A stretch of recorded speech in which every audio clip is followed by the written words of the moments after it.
Woo, I got one. Oh, hello everybody. As you know, fishing season is quickly coming upon us, and I'd just like to give some information about the three basic types of rods and reels for everyone that might be thinking about getting into fishing or is new to fishing. So we'll get started with the first rod, which is what some people like to call a push button rod and reel, or closed face. Some people call this a closed face. It's very basic. It's for beginners, children, anybody that may be new to fishing would want to use something like this just to get started. Basically, you push the button, you hold it down. When you cast, you would want to let go of the button at the top of the cast to get the greatest distance out into the water.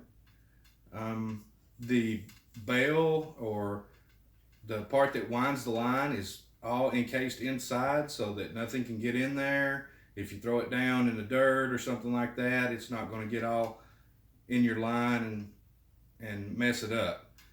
The rods that come with these are usually fiberglass.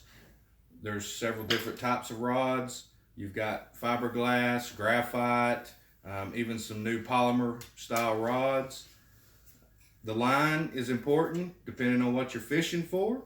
You might want a small, lightweight line for smaller fish, or a medium to heavyweight line if you're fishing for catfish or bigger bass.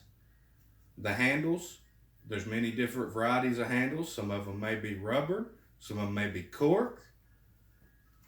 And that is a closed face or push button fishing rod.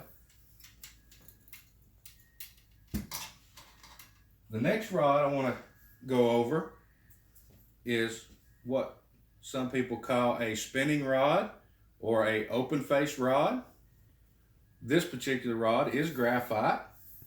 I have a medium weight line on here because I'm fishing with this rod maybe for a bigger fish, bass, or something a little larger.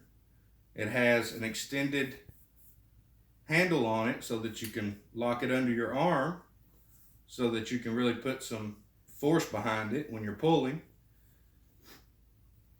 This handle happens to be a foam handle.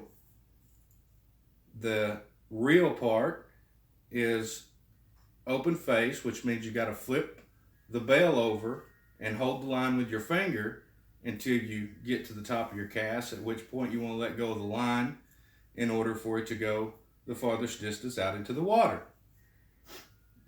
These also have ball bearings. You can get them with 3 ball bearings, 4 ball bearings, 8. This one happens to be an 8. It just depends on how smooth the bail winds the line back in. You can set your drag up here on the front, which means you can loosen it up. If you get a bigger fish, if you loosen it up, then it'll be able to pull the line out. If you tighten it up, it won't be able to pull the line out. You'll want to set that depending on the size fish you're fishing for. That is a open-faced spinning rod.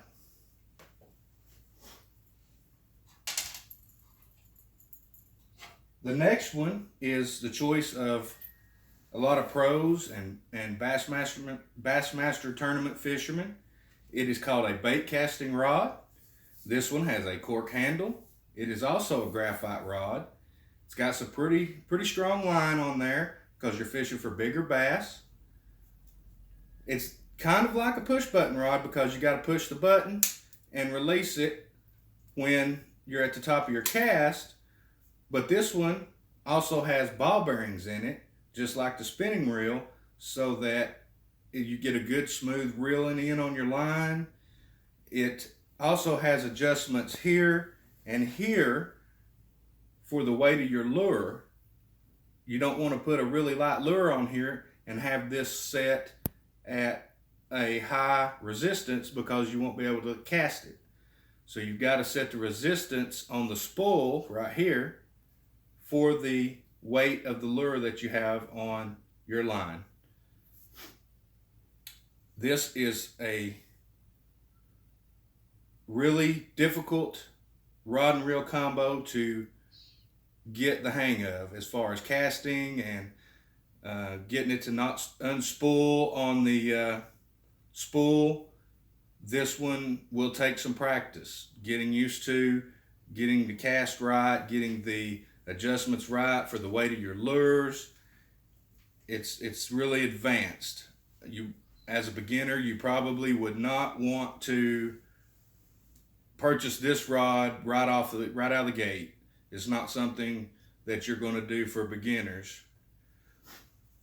So with all that being said, I'd just like to tell all of you to have a good time, pick your fishing rod, get out there and catch some fish.